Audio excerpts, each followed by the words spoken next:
Hallo Deutschlerner! Welcome to yet another live stream.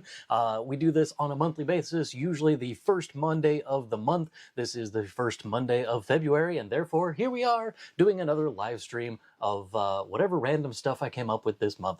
So, this month we are talking about goal setting, but slightly different than what we did last month, which was about SMART goals and how to plan out your year so that you make sure that you actually have goals that you can attain, and also make sure that you are on track for whatever your big main goal is going to be. So I did that last time around. If you haven't seen that, you're probably going to want to watch that at some point. I would recommend doing that after you've watched this live stream because, of course, this live stream is live right now. So watch this first, then go back and watch the other one that I did about goal setting. I do have a little presentation that I put together that is pretty straightforward and simple stuff, but we're going to talk about some goal setting stuff.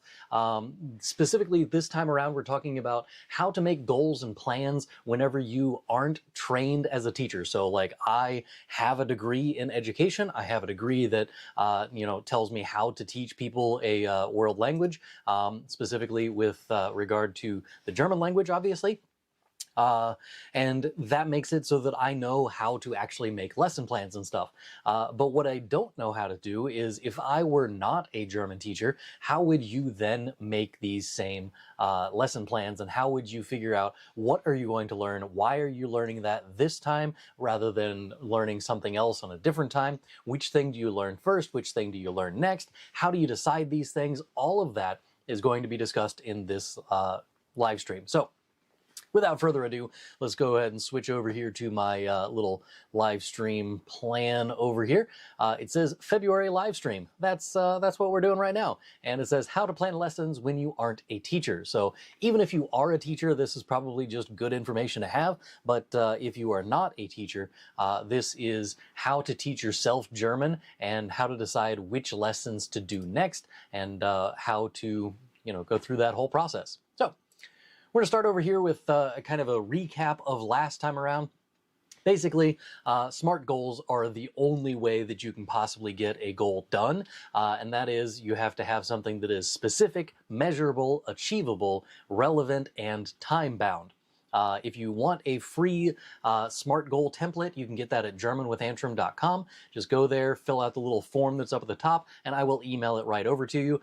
It comes along with my resources guide that basically is like 27 pages worth of resources for German learners. So if you're looking for a place to do listening comprehension, I have a ton of options for that. If you're looking for YouTube channel recommendations, I have a ton of recommendations on there for that. If you're looking for where to read German online, news organizations, that kind of thing, all of that is in that resource. And then whenever you download that, you also get access to my SMART goals template, so download both of those things if you want. Those are over on germanwithantrim.com. Short version, SMART goals are goals that are specific, measurable, achievable, relevant, and time-bound.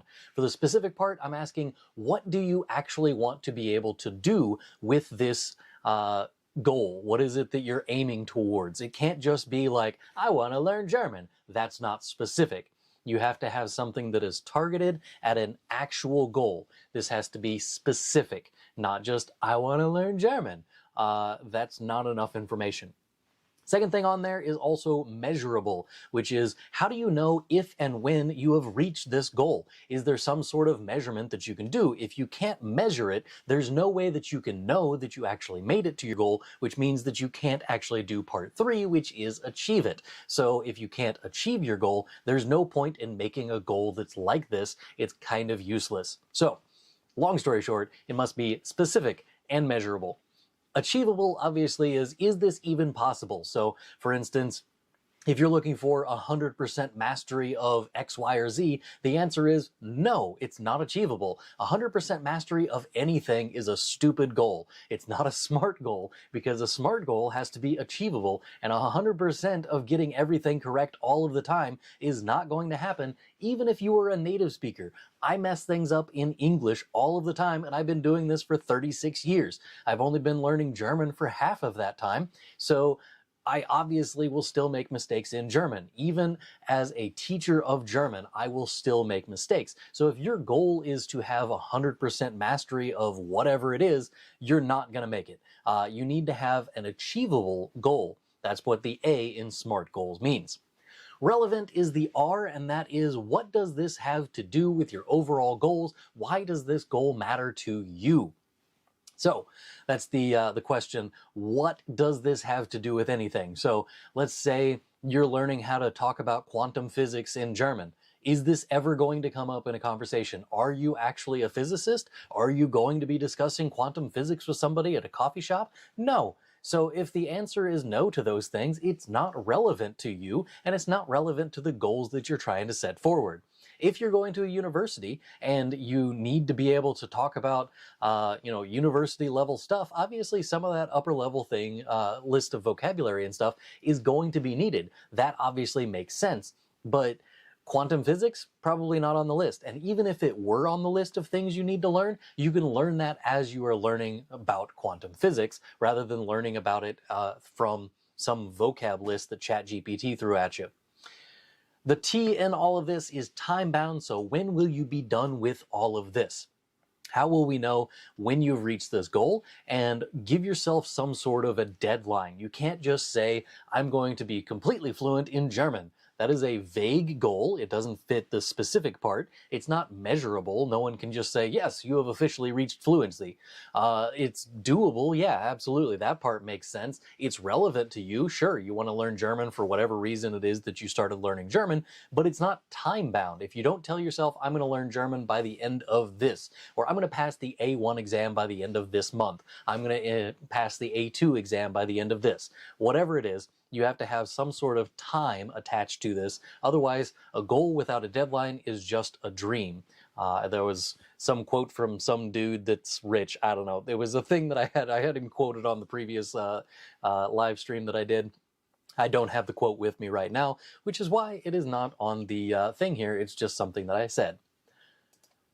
All right, that brings us to the actual topic of tonight, which is, what do you do? How do you get from doing SMART goals to actually achieving the goals that you need to do if you don't have a degree in education? If you don't already have a language learning background, what do you do? What's step 1, 2, and 3? So step 1, start with your main goal and work backwards from that. So what I mean by that is, if your goal is to be able to study at a university in German, your goal is to learn German to the B2 level so that you can get into a German university. Okay, so you have to pass the exam.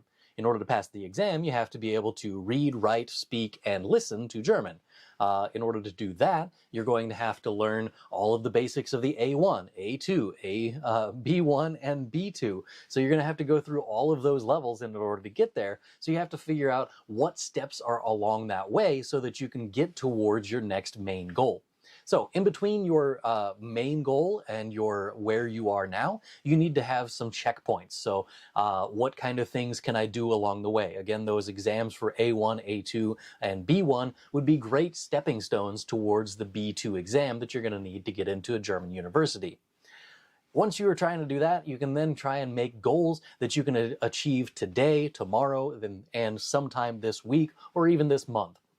These should be goals that are small wins that you can get, but let's say you want to learn German, you're starting from scratch, you want to get to the B2 level so you can study at a German university. If that's the case, you're going to have to start with the basics and start with like greetings and farewells. That's something you can do today. Like once this live stream is done, you can go watch my video that I have about greetings and farewells, and you can knock that out in about 5 minutes. If you want to learn about how to put things in the right order for word order, if you're doing it as a vague goal like that, you're going to have a long time to get to that. But if you're doing it as like basic word order, basic sentence structure, how would you do that in German? Well, you can look up the Taco Locomo or whatever it is that some people are using, the little abbreviation version of it, or you can just go time, manner, place, and some other stuff. And that's kind of where you are if you're at the very beginning of things. You're going to have subject, verb, time, direct object, manner, and place. Those are the order of the kind of basic building blocks of a German sentence.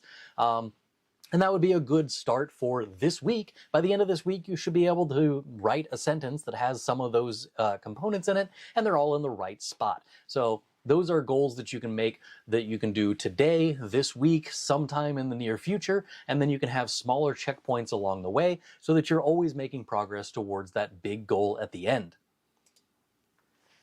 And that brings us to the main thing, the biggest thing that I want to talk about tonight, and that is, how do you find these steps? So I just named off a bunch of things that you have to learn in order to get from step 1 to step 2 and step 3 and so on. But if you don't already know what those steps are, if I told you that you need to learn sentence structure in German, you're just going to be overwhelmed with the amount of information that is available online for that. So what you need to do is find what your goal is, and then find resources that will help you to map out some sort of a path to that goal. So if you're trying to pass an exam, I recommend going to the Goethe Institute's website. They are probably the ones administering your exam anyway.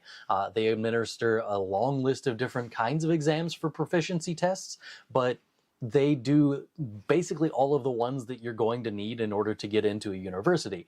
So I'll switch over to this version of things. There we go. So we have the Prüfungsvorbereitungen, which is the test preparation stuff. And if you go to this, it has everything broken down into which certificate you're trying to get: A1, A2, B1, B2, C1, C2, and then there's the Goethe Test Pro, which is A1 through C2, and it'll kind of give you a general guideline of where you are for that. And then there is the Goethe Test Pro Pflege, which is the B2 level, and then the exam that I've taken is the Test DAF, which is B2 to C1, and if you score lower than a B2 on that, it just doesn't give you a score. So I think it's 3, 4, and 5 are the options that you can have for levels. 4 will get you into most universities in Germany, that is, and a few of them do want you to have a couple of 5s, if not all 5s. And all 5s would be like C1 level. But that's the test DAF. So if you click on any of these, they give you kind of a rundown of what it is that you're supposed to do. So in this one, it has an example of the listening comprehension. Here's the one for you where you can download the audio for that.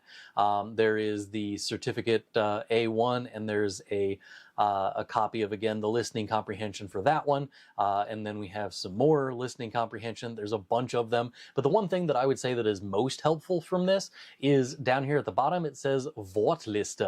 And if you click on that, it will give you the PDF that I've linked at the end of lots of different videos of mine. But this is a list of vocabulary that if you're trying to pass an A1 exam, these are the exact words you're going to need to know in order to do that. So scroll past all of the categories of things because you don't really need that detail yet. But then you have an alphabetical list of words starting here on page 9. And that goes on for the rest of this PDF document all the way down until we get to... the last one doesn't have a whole lot on that last page, but that's page 27. So there's 18 pages, give or take, that is just full of vocabulary that you need at the A1 level. And let's say that there are, I don't know, 30 maybe words per page, and they give you an example sentence to go along with it. If you can read these things and read these example sentences without actually having to consult the dictionary, and you understand them all perfectly fine, or you can use them in your own sentences, these kinds of vocabulary lists are kind of good indicators for how well you're doing in your German learning. This is actually the list that I've been using for my podcast that I've been doing, where it's like a listening and repeat kind of thing. I take words from this, I've kind of categorized them all so that they make some sort of semblance of sense, and they're not just a alphabetical listing of things.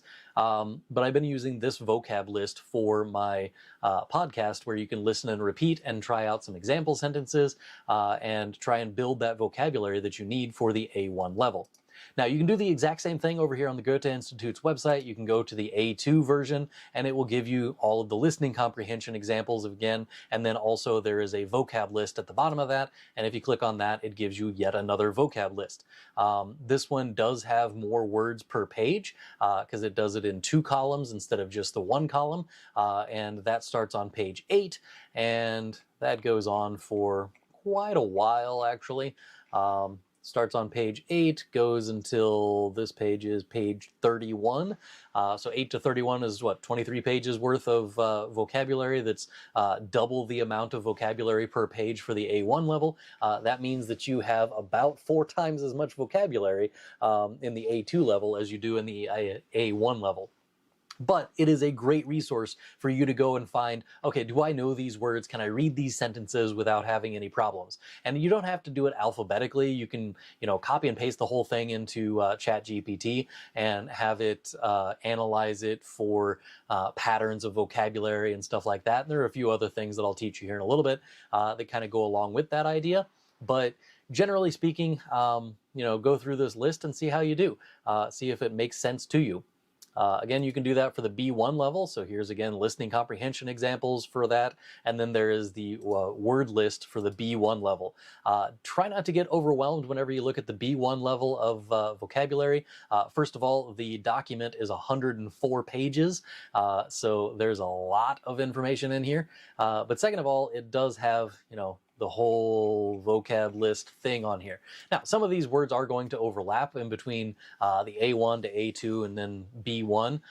Some of these words will overlap, but it's not very common that they overlap. So even though it's 104 pages, and most of them are the vocab list, yeah, just try not to think about it too much. Once you get to the B1 level, it's a lot of getting input for the language so that you just kind of bombard your senses with the German language, and eventually your brain will submit to the idea that you need to learn German, and you'll build vocabulary at a rate that you didn't think was possible.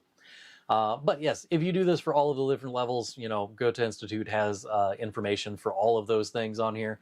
And again, there's not a vocab list for the B2 level, and that's because if they made a PDF document that had all of the vocab you would need at the B2 level, it would be probably another double the length of the previous one. So we went from 20 pages in the A1 level to 40 pages in the A2 level, and then 104 pages for the B1 level. If you can imagine, the next one is going to be about 200 pages worth of vocabulary if you use that. So that is one way to go about it. If you just go to the Goethe Institute's website and check out all of their lists of vocabulary. I did link the presentation for today down in the description, so if you want, you can click the link that says Goethe Institute, and it will take you directly to the pages that I just showed you, and you can download all of those PDFs and stuff like that straight from the Goethe Institute's website. So that's linked in the description. It's just an exact copy of the presentation I'm currently doing. Now, let's say you're not going to try and learn at a German university, or you don't want to pass some exam. You just want to learn German because it's fun to do, and you want to learn all of these things all at once. Okay, sure, maybe you want to go traveling in Germany. Here's what I would do in that situation is map out what are you going to be doing on a daily basis that you're going to need the language to do. Things like making it through an airport, how to navigate in a train station, how to order food in a restaurant, how to go grocery shopping, how to pay for things, how to be a customer, because you are going to be a customer a lot while you're traveling around in Germany. All of those things are going to be a lot of vocabulary building, but it's also phrasing and stuff like that that you're going to have to have go along with that. So plan your trip topically. And by that, I mean, you got restaurant vocabulary, you've got grocery shopping vocabulary, you've got hotel check-in vocabulary, things that you're doing while you're on your trip. What words do you think you're going to need in order to do this? And what's that going to look like for you? That is the main question here. If you're looking for a good book recommendation for that, I do have one book recommendation for building vocabulary, and I've mentioned this book before, but it is Mastering German Vocabulary, a Thematic Approach. Sorry, my auto focus is not focusing on the book, but basically this book has various topics inside of here. If you've been in any of my other live streams, I've probably mentioned this book at some point, but you have like travel is one of the things. Tourism is chapter 23, and it's got travel, on the road, accommodations, and on vacation. And if you go through page 229, there is Right there, travel vocabulary, and it starts off with the verb to travel. It gives you an example sentence. It has the verb or the noun for vacation and break from school or work. And then example sentences, and it does it in German and in English. It's basically like a fancier version of a dictionary. But I really like this book. If you haven't got a copy of that yet, you should definitely get one of those. There's a affiliate link, of course, down in the description where you can find all of my book recommendations, but that is one book that I would say helps me the most. So like whenever I'm making a video script and I want to talk about going to a hotel room, for instance, and checking in, there's a thing in there that has to do with hotels, and you can go down the vocab list and make sure that you actually cover all of the things, and I kind of use it as a checklist whenever I'm making a YouTube video so that you guys have a decent vocabulary list whenever you learn about these different topics. So back to the presentation here, we have number 3 as the option here, and that is a study abroad. So here, if you are planning on going to Germany and learning German while in Germany, or learning whatever trade it is that you're trying to go into while in Germany and trying to take advantage of their amazing university system, you can do that based on the topic of the area that you want to study. This is probably a good idea on top of the vocabulary that you're going to need in order to pass the exams that I mentioned before. So you can use the vocab that's up there at the top from the Goethe Institute, or you can go through, once you've already passed the B2 exam, let's say you're going into the medical field, you're going to need a lot more vocabulary that is specific to that kind of field. So the word for syringe, I don't know the German word for syringe because I don't have a need for it in the German language. I've never had a situation come up while I'm in Germany that I need to know the word for syringe. It's just not going to come up for me. But if you're going into, you're going to go to Germany to study abroad and you're going to learn to become a nurse or something like that, you're going to need to know the German word for syringe. You're going to need to know the German word for a heart attack and vocabulary that's around the medical field. So this would be a good time to start thinking about what kind of area are you going to study and use that as a springboard for ideas of what you need to learn next and what your next goal should be. The last thing I have on here is literally anything else. If you are learning German for some other reason that is not passing an exam, traveling on a vacation, or doing a study abroad, if you are learning German for literally anything else, you can use the Goethe Institute, which is what I suggested to begin with, up there at the top of the list, or you can go over to some of these other websites. The first one that I have on here is the CEFR guidelines, and the CEFR is basically the European framework for world languages, or how to learn a language. So on this page, it's kind of difficult to see whenever it's like that, but there we go. A little better, I guess. But this page is, can I get rid of the sidebar? There we go. No more sidebar. So this page gives you the general overview of what it means to be at the A1 level and what it means to be at the A2 level and so on. It does go through all of the list here. I just have the PDF zoomed in so far that you can't really see it. Again, this is linked in the description where I have the entire presentation that is linked up there on down in the description. But on the A1 level for listening, you can recognize familiar words on very basic phrases. These are things about yourself, your family, and your immediate concrete surroundings when people speak slowly and clearly. So if someone is talking to you about you and your family, and you could say, "Hast du Geschwister?" And you're like, "Ja, ich habe einen Bruder und eine Schwester. Meine Schwester ist 15 Jahre alt und mein Bruder ist 25 Jahre alt." So yeah, you should be able to talk about your family. That's basic level stuff. And they have that down on listening, reading, and spoken interactions, and so on.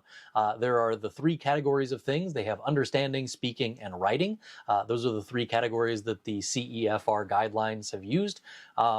And obviously, you're going to have to make more progress as you go down through the list. So in the listening comprehension, once you get to the A2 level, it says you can understand phrases and the highest frequency vocabulary related to areas of most immediate personal reference. In other words, the very basic personal and family information, shopping, local area, and employment, and you can catch the point of short, clear, simple messages and announcements. Meaning, if you hear someone come over a loudspeaker in Germany and they say, "Bitte beachten Sie bei Gleis 4. Ein Zug fährt durch." That's the announcement that comes on whenever a train is not stopping at your station and is just going to drive through. If you hear that, you should be able to at least identify which track that train is going to be on, and yeah, make sure that you can kind of comprehend those things. Once you get to the B1 level, it's understanding the main point of radio or TV programs. Watching movies is also a good option on here. Once you get to the B2 level, you can understand extended speech and lectures, follow complex lines of argument provided on a topic reasonably familiar to you.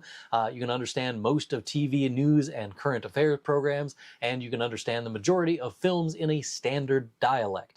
I personally can't get through a whole lot of films that are in most dialects. I can do a little bit of Berlinerisch, which is Berlin dialect. I can do some of the Swabian dialect or the Schwäbisch. I do have a book back here on my shelf that one of the partners at our exchange school got me, that's Schwäbisch für Anfänger, which is Swabian for beginners. And I have not made it very far in that book, but I have picked up a few things while we were visiting our host families over there. Once you get to the C1 and C2 level, it's basically, I can understand pretty much everything. And they kind of go through details about exactly what does that mean. But each of these things, listening, reading, spoken, whether it's spoken listening or spoken production, and then writing as obviously another form. And you should be able to read, write, listen, and speak in all of these different categories of things. This is the general overview page, which is the first link that I have up here for the general guide of the Erasmus stuff. The second link that I have here goes to the Erasmus University in Rotterdam. And from here, if you go down the list, it has a little bit more of details about what it is that's in each of these levels. So again, they have the general overview and the basic information that I just showed you in that same piece, but it also has the assessment grid so that you can kind of rate yourself, if you want, for how well you're doing in the language skills and that kind of thing. But yeah, it's just another way to go through that same guidelines there. Yeah, no, I don't want you holding my information. But you can go back and you can find that same document that I mentioned before, and that is from the Erasmus page. The last thing that I have on here is ChatGPT. So that is where I get to this page here. And I kind of go through some details of how you can test your German skills. One way that you can do this is go to ChatGPT and type in, I would like to assess my German language skills. Quiz me. Whoops. Dropped my mouse.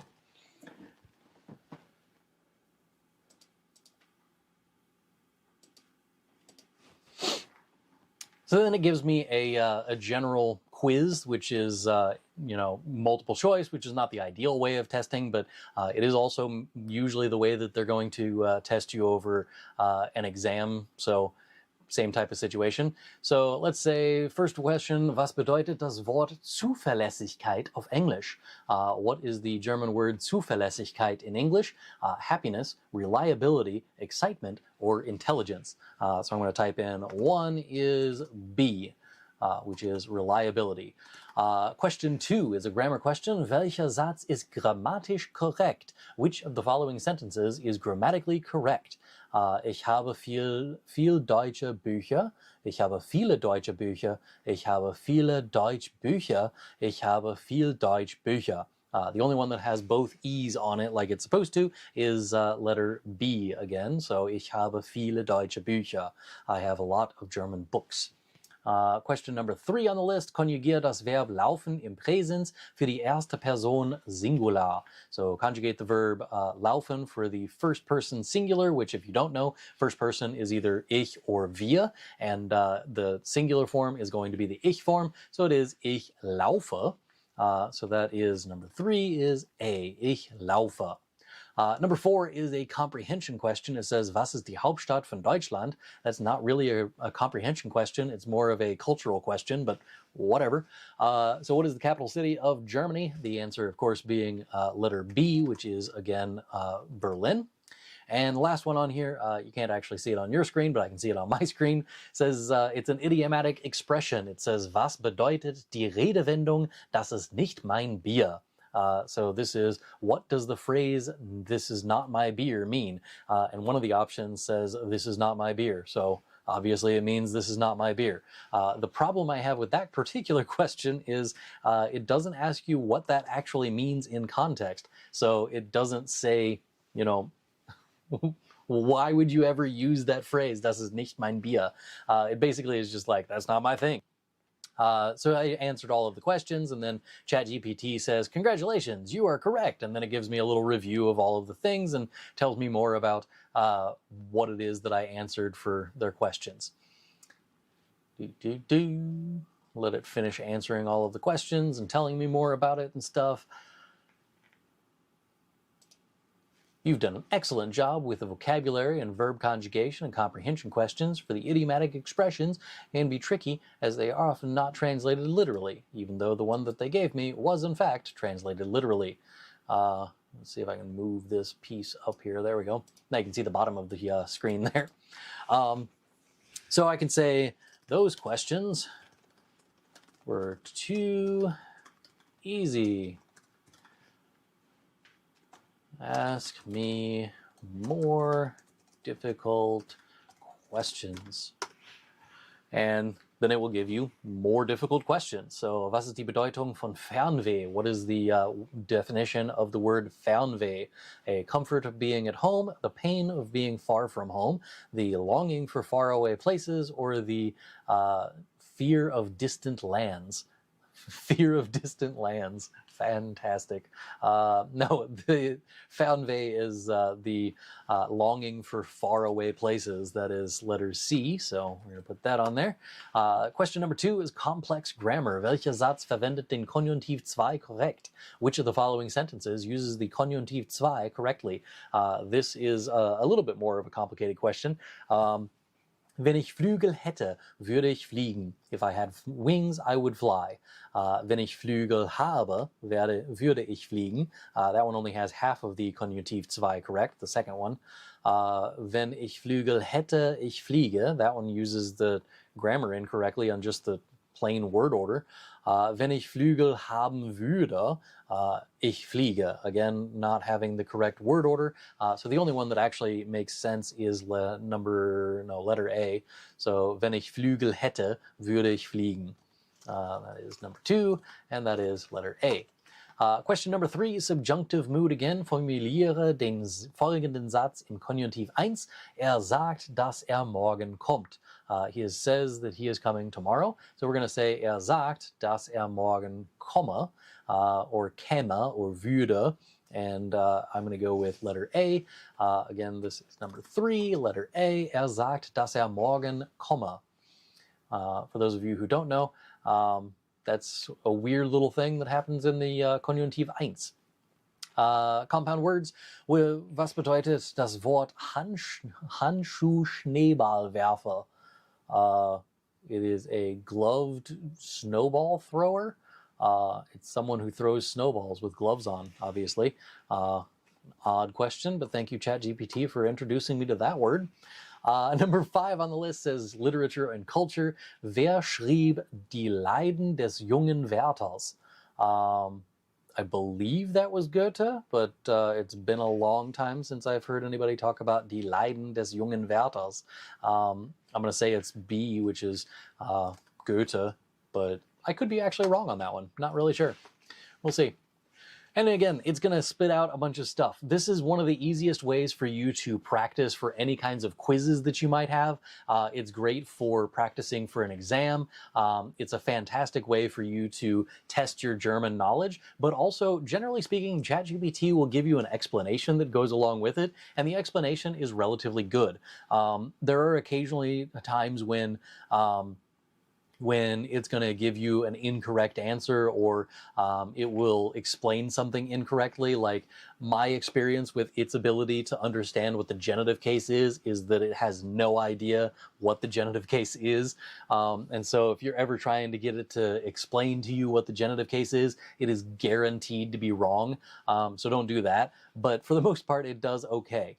You can also do something like, give me 10, fill in the blank style questions using German vocabulary about restaurants. So here's 10 fill in the blank style questions using vocabulary about restaurants, and it gives you this, in this particular one, it's going to give it to me in multiple choice, but I don't know why it's giving me multiple choice if I asked it for fill in the blank, but we'll just roll with it. The general idea here is that you are learning vocabulary and practicing vocabulary at the same time. If you're one of my students, you have a quiz on Wednesday that looks very similar to this kind of thing, except I give you a word bank instead. All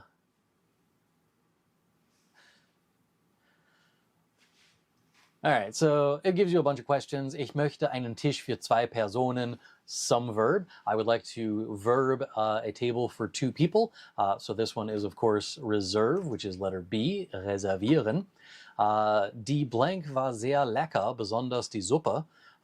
The something was very good, especially the soup. I'm going to go with Vorspeise. Well, could be Vorspeise or Mahlzeit, actually. I don't know. I'm going to go with Vorspeise anyway. Mostly because for some reason ChatGPT prefers the letter B as the answer.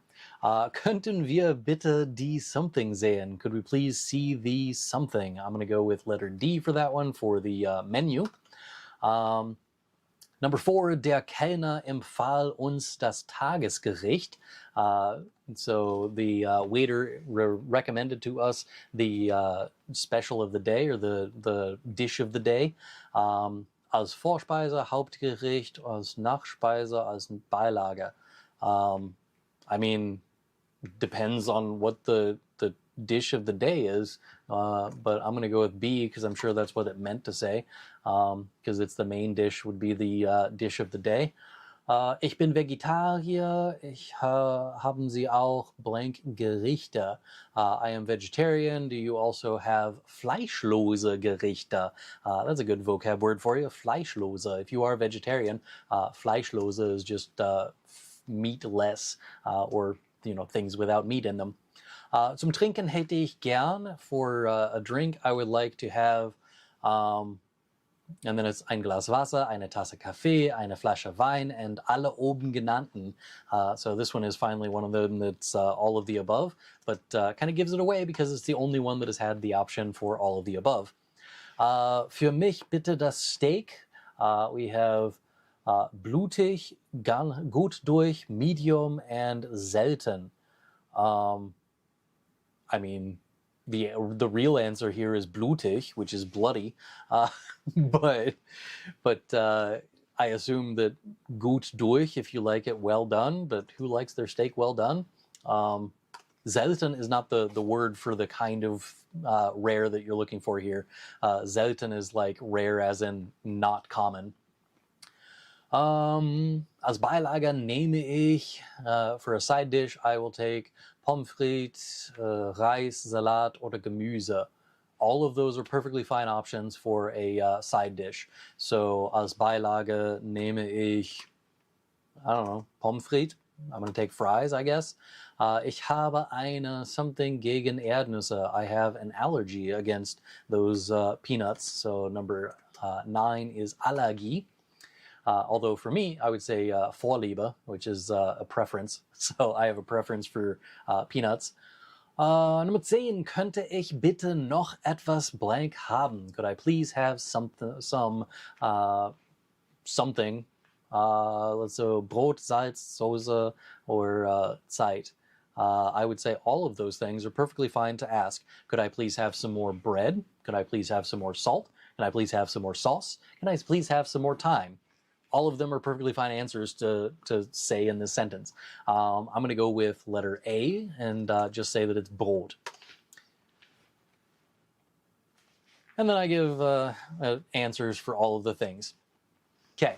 Long story short, after all of that, ChatGPT is great for just testing your knowledge in general. And for the most part, it will do a decent job of explaining to you all of the things that you need to do in order to pass some sort of exam. You can make it do very specific types of quizzes if you want. So you can tell it how, like the format of the exam if you want. So you could say like, write 3 oral exam prompts in German, and it will give you 4 prompts that might show up on the exam or something like that. And then you can kind of practice what it is that you're doing there. So let's say, give me a speaking prompt that might show up on a B1 oral exam for German. So this is me trying to get it to spit out a prompt that they would use. So it tells you a little bit about what you can kind of expect out of a speaking assessment. And then it gives you the prompt itself, which is Dein Freund plant eine Party und bittet dich Hilfe. So your friend is planning a party. Besprecht zusammen, was man für die Party organisieren muss. Überlege. So discuss what it is that you have to have in order to organize the party, and discuss. So überlege is think about. Welche Art von Party es sein soll, what kind of a party it should be. Wo und wann die Party stattfinden soll, where and when the party should take place, welche Gäste eingeladen werden, was für Essen und Getränke angeboten werden sollen, welche Musik gespielt werden soll und ob ein DJ benötigt wird, wie die Einladungen gestaltet und verschickt werden sollen. So yeah, basically just gives you a bunch of prompts that go along with planning some sort of a party, and you're supposed to talk about this. Generally speaking, whenever you do an exam, they're going to have some sort of like a set number of seconds that you're allowed to think it over once they have given you the prompt. And then after that minute, I think it is over, then they give you a set amount of time to answer the question, which is again, usually 30 seconds, I think. It depends on the exam though. So you should definitely look into what kind of information you need. And what I would do is I would speak off the cuff, but record yourself with whatever this prompt is that ChatGPT just spit out to you, and see if you can speak articulately about that topic off the top of your head.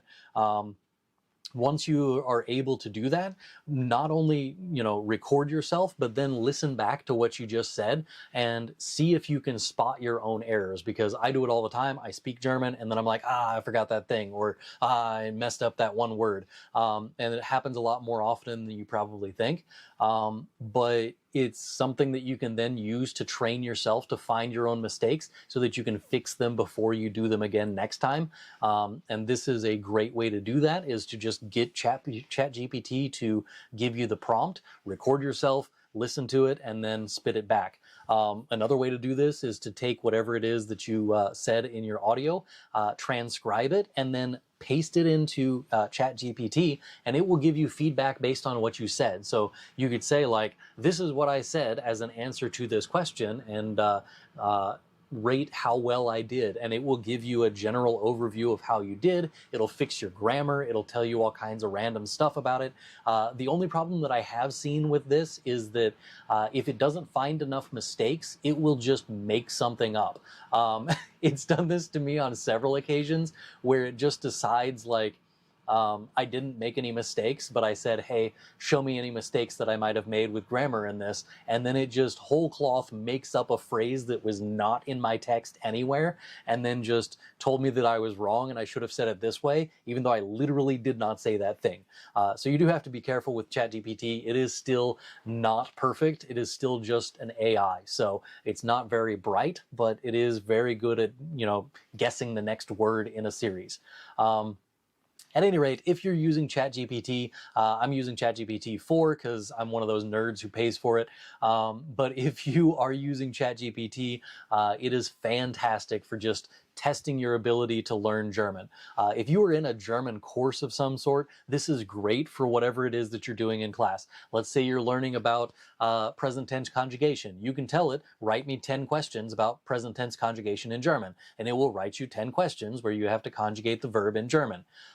You can have it write out vocabulary sentences, like give me, here's my list of vocabulary that I need to learn for this next chapter. Write out, 10 fill in the blank questions that I can answer to this, and get it to help you practice German in the way that you need to practice German for whatever exam you have coming up. Long story short, I'm a huge fan of using ChatGPT, not as the usual way that my students are trying to use it, which is Herr Antrim said I had to write this 10 sentences about my summer vacation in German.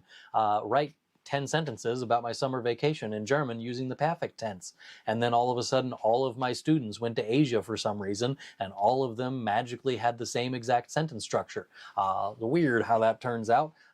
But anyway, ChatGPT is good for a long list of reasons. You just need to be able to use it so that it helps you use your brain, not so that it helps you to turn off your brain. And there is a huge difference between those two.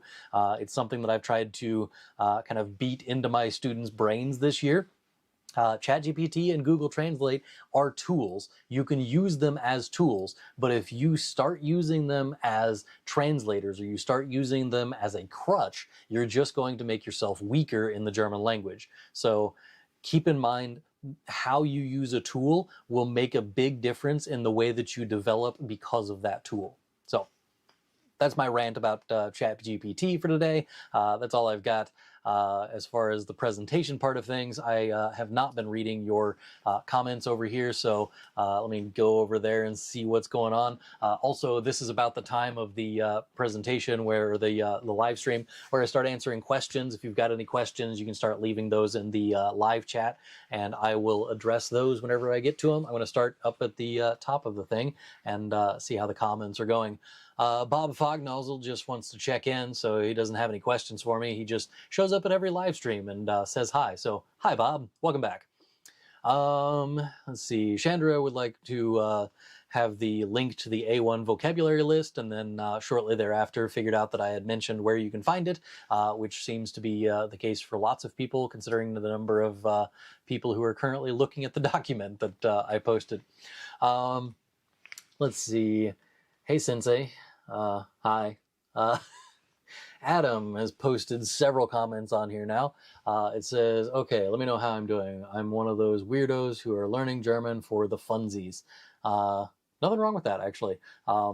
You should probably have some sort of a goal that is a little bit more than just for the funsies, like an internal challenge of some sort. If you were just saying like, I want to learn German because it's cool to learn German, it's still too vague for your motivation to really come through. So I would still recommend trying to find something else that's a little bit more tangible for whatever your goal is. I have a long-term goal and even a couple of checkpoints, but don't know exactly how to fill in the middle, like learning grammar and producing German, both spoken and written. Yeah, so you have the big long goal that's farther down on everything, and then you have to find the checkpoints along the way. You can find curricula that are just online for anyone to go find. So just go German curriculum, scope, and sequence. And let's see, high school German, scope and sequence.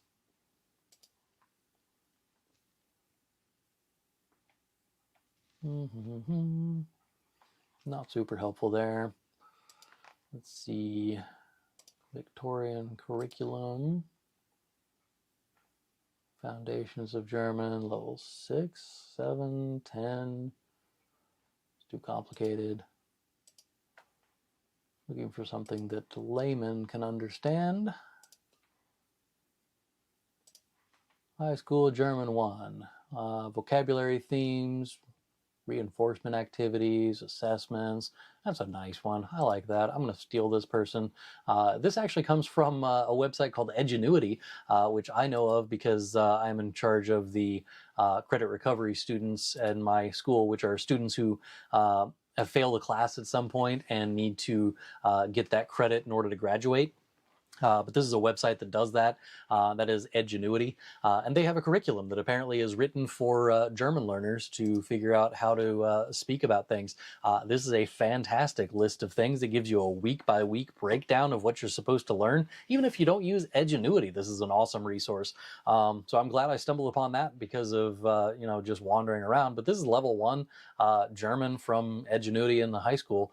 And you can just start at week 1. It says greetings and familiar phrases, questions and commands, German pronunciation of vowels. And then it goes into week 2. It has school vocabulary. And then it also has grammar with definite articles and indefinite articles and German numbers. Week 3, it goes into descriptors and colors. It has present tense of regular verbs. I think it's a little weird that we learn definite articles before we learn verbs, but hey, I did not write this curriculum. Long story short, that's actually not a terrible little outline. So thank you, Edgenuity, for that random little tidbit there. Let's see what else we got here. We got Brooklyn School, FAQ, got the curriculum for 2023. Oh, beautiful. Love it. Gonna copy and paste that one into the chat over here as well. Just another great resource for German learners. If you're looking for another curriculum that you can use, this is again stolen from some school. This is Brooklyn Technical High School, and David Newman is the principal there. So salute to you. You made it to the top of the Google search results. So anywho, this one does go through and like have unit 1 through 7. Unit 1 is who am I? Who are my friends? How does body language play a role in communication? And then it has kind of a general outline of what you should be learning and when. Just another fantastic resource. So like I said, all you have to do is just go to Google, type in German curriculum, scope, and sequence. I'll copy and paste that over into the chat as well so that you know what I've been Googling in order to find these things. But that is the exact phrase that I would use in order to find it, and then just check out a few of the resources that show up and see if there's somebody that you can follow along and find exactly what it is that you're looking for. Did my internet crash, or did I click a little button here? I don't know. Anywho, sorry, I had a little glitch on my end and didn't know exactly what to do with that. So let's see, we got more comments from Adam here. Big goal is to read and understand 75 to 90% of the novel Der Greif by December. Enjoyed the show on Amazon Prime. I have not heard of Greif, Der Greif. I'm gonna have to Google that now. Der Greif. The Griffin, Der Greif. Never heard of it. Three teenage misfits, Mark, Becky, and Memo, discover a fantastic world called the Black Tower that is being subjugated by a fearsome griffin. All right. I guess I'll Google that later and see what the series is about, but never heard of it. Cool. Enjoy. I would assume there's some specialized vocabulary that's going to be necessary for that. So if you're planning on reading the book that goes along with it, again, you're probably going to have some specialized vocab. So might be something to consider if you are at a lower level. That might not be the best option right away. But if you're at a B1, B2 level, go for it. You can do whatever you want. Currently reading and listening through books by Angelika Bohn and Andre Klein. Those are my usual go-tos, so great choices there. Thinking maybe I could start doing book or even chapter reports, perhaps Tandem or italki for speaking support. Fantastic ideas all around, actually, Adam. I really like the idea of using Tandem or italki for feedback results. There's also, what was the other company that I had done? I did a review of it forever ago. It's some Chinese company. I'm trying to think of what it was, but there was some company that did chats with native speakers. App. Hello Talk, there we go, that's the one. So Hello Talk is fantastic for that kind of thing. They have an option where you can just like paste in your text. So let's say you're going to do a summary of a chapter. They won't be able to tell you if you actually summarize the chapter properly because they're not going to read the book with you. But you can say like, here's a summary of this chapter that I read in this book, and I just wanted to know how I'm doing with sentence structure and general understandability and that kind of thing. And you can just paste that in there, and somebody over at Hello Talk will take a look at it and give you feedback. And it's all like a points-based system, so they get some brownie points if they correct some of your stuff, and you get some brownie points if you correct some people in your own language. And it's just kind of a cool app. I don't know, it's been forever since I've used it, and for even longer since I did a review of it. So yeah, if you want to check that out, it's Hello Talk. Not sponsored. It's been so long ago that I was sponsored by them. But yeah, that's another good option. But yeah, Tandem and italki are also great for speaking support. Next checkpoint is Der kleine Prinz.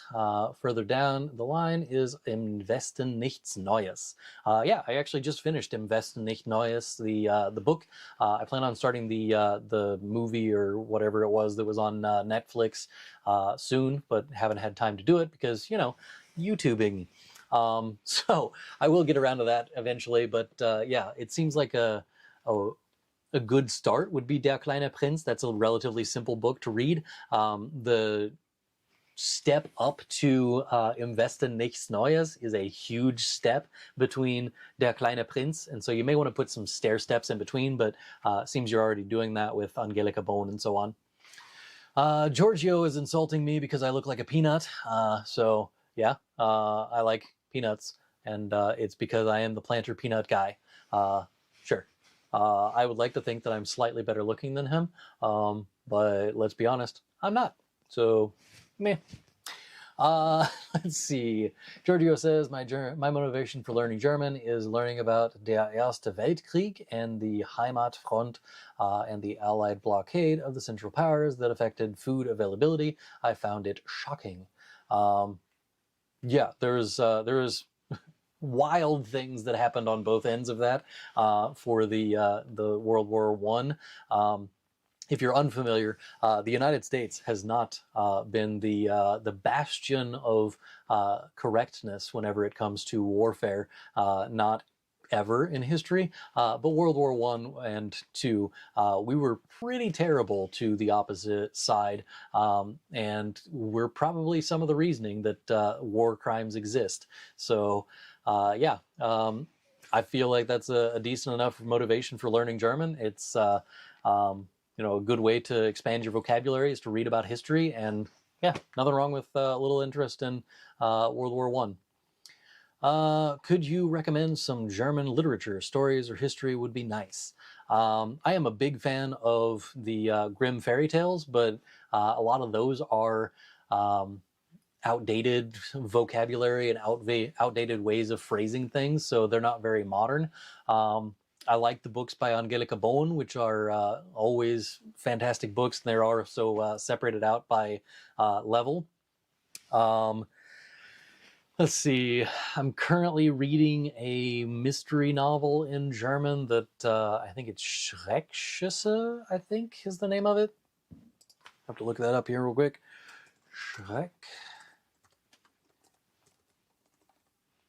Schreckschüsse Buch. Yeah, Ein Fall für Anja Kraft is the name of this book. I don't know. My students won some award for video creation back like 10 years ago, and as a result, we got some books out of the prize box. And one of those books was this book. It's called Schreckschüsse, which is like scary shots or something to that effect, terrible shots. And it's like a murder mystery kind of thing. But I just picked that up a couple of days ago. I've only got like 15 pages into it, maybe. And yeah, it's not a terrible book, but it is definitely more B1, B2 level kind of stuff. And I don't know that it was meant for language learners, but I don't know. It was given to us for language learners. It is from Duden Verlag, I guess. So maybe it is for German learners. Anyway. Book recommendations. If you're looking for a lot of book recommendations, I do have, there's an affiliate link down in the description for my Amazon page where I have recommendations for a long list of stuff. But I also have other recommendations that you can't find in there in my resources guide that you can just download from my website, germanwithantrim.com. And you can just fill in your email address and name, and I'll send it over to your email address. And that'll give you reading suggestions as well as news organizations you can check out, and YouTube channels that you can do, and all of the things that you're probably looking for. Let's see.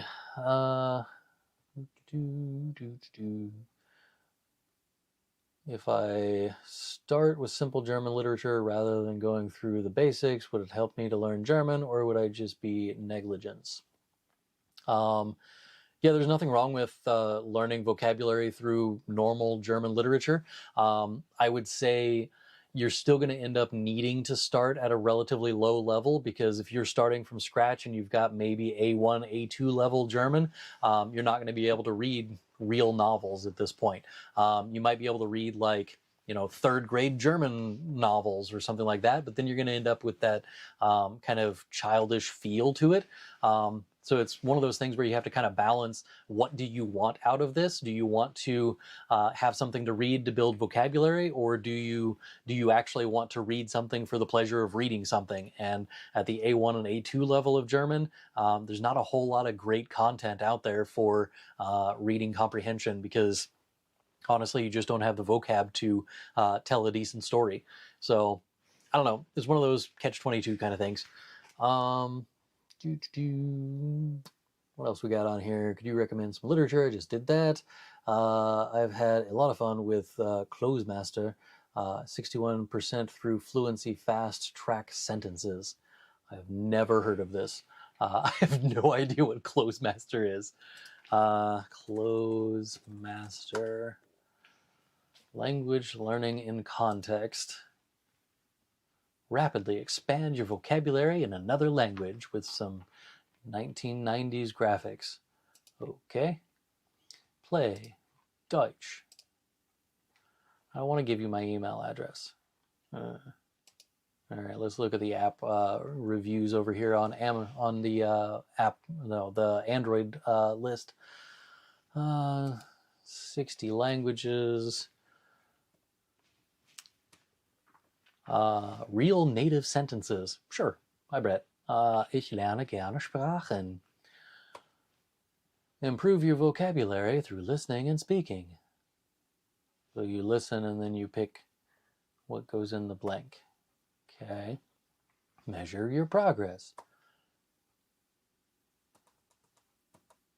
I don't know. This just looks really boring. I mean, if that's what you're into, go for it. I've never heard of Closemaster before in my life, but sure, if you like it and it's working for you, go for it. Would you share the A1 and A2 German material? If you mean my book, like the ones that are back here, those are available on my website. I don't really give those kinds of things away. I do have some freebies over on my website, though. If you go to germanwithantrim.com/shop, there you will find a page full of freebies, and you can just send over your email address and stuff and get those for free. Go back over here and free materials. There you go. There's a link to the free materials that you can find on my website. There are some A1 and A2 level stuff in there, but the things that I've made that I'm super proud of, I put behind a paywall because, in the words of the Joker, if you are good at something, never do it for free. So I'm good at this, and I don't do anything for free. So I do, obviously, live streams. I do lots of lessons on YouTube and all of that. But the good stuff, I would say, is still behind that paywall. Let's see, what else we got? The Netflix film Investen Nichts Neues is fabulous and partially inspired me to start learning German last year. All right, awesome. I've heard good things about that movie, but I just haven't had time to watch it yet. So maybe in the next couple of days or weeks, I'll finally get around to that. But it's not exactly at the highest point of my priority list. But I did read the book here in like 2 weeks or so, which is a decent amount of time for me because I don't get a whole lot of time to read. Hello, I wanted to ask about your learning vocabulary. I give the list of words I want to learn to ChatGPT and ask it to create a story using all of them in German. Do you think this is a good way? Yeah, that's a fantastic way. The one thing that I would say about giving ChatGPT a list of vocabulary and then having it build a story out of it, sometimes it gets bored halfway through the story and then just starts repeating itself. So what I would do is give it maybe 20 words. Anything over 20 words, it overwhelms the system and doesn't really seem to understand what's going on. So like I would never give ChatGPT more than 20 words to write a story. I have made that mistake in the past. I gave it like 30 words. And after I told it like 30 words to use in a restaurant and make a conversation about it, and it was like the guy goes to a restaurant and starts ordering food, and the waiter's like, would you like anything else? And the guy orders more food, and then the waiter's like, would you like anything else? And the guy orders more food. And it's just like it started doing this continual loop over and over again. So just be careful with ChatGPT with telling stories. It's just not very good at like real human interaction. So yeah, it's okay for writing stories, but it's just not the best. Back to the Griffin, or the Der Greif, is kind of like Stranger Things, but it's actually based on a 500 to 600 page book from the 1980s. Interesting. Now I'm going to have to see if I can find that on Amazon and get that book as well. Put it to my read list. Amazon, Der Greif. There's the audiobook. Hardcover, Kindle. Der Greif, and there is a paperback. Why is the hardback $17 and the paperback is $30? All right. Als Mark in den schwarzen Turm eindringt, ahnt nicht, welche Kräfte entfesselt. Der Greif, der über dieses albtraumhafte Reich herrscht, bietet alle seine Macht auf, um den Jungen in seine Gewalt zu bringen. So wandelt sich der abenteuerliche Ausflug in eine fantastische Welt zu einer Reise voll Schrecken. Doch Mark nimmt den aussichtslos scheinenden Kampf mit der finsteren Magie des Greifs auf. That actually sounds pretty cool. I might actually add that to my reading list. Thank you for recommending that. My daughter's been watching Stranger Things and is like on her 4th time watching it through. I personally have only watched whatever it is that she's watching while it's in the background while I'm in my office. So anyway, I did listen to a lot of Peppa Pig in the beginning, lots of repetition, and I learned animal names. Yeah. Little kid cartoons are great for that kind of thing. I personally am a huge fan of Meine Freundin Connie, which is my friend Connie, and she does like, I don't know, she may be in 4th grade or so, something like that, and she she's a cartoon. She goes through life and like goes to summer camp, or she'll go to swim camp, or she'll go to school and learn about things and whatever. But it's a lot of really practical vocabulary, especially for me as a high school teacher. It's a fantastic series if you're looking for base level knowledge in German, but also it has like phrasing and stuff in there that it's got like idiomatic expressions and that kind of thing in there. It's just a lot of fun to watch. So there's Meine Freundin Connie if you get bored with that. One negative about Closemaster, admittedly, is that it uses AI voices for the listening exercises and it gets distorted sometimes. Yeah, I haven't found a whole lot of resources that don't use AI generated voices. The only good thing that I've found so far is that AI generated voices are getting better. And they are getting less trash. So hopefully that will get better over time, and we'll have decent German pronunciation on some apps in the future. Any advice for taking Goethe's exam? Yes, go to the Goethe Institute's website, memorize the vocabulary list, and use the practice tests as much as humanly possible.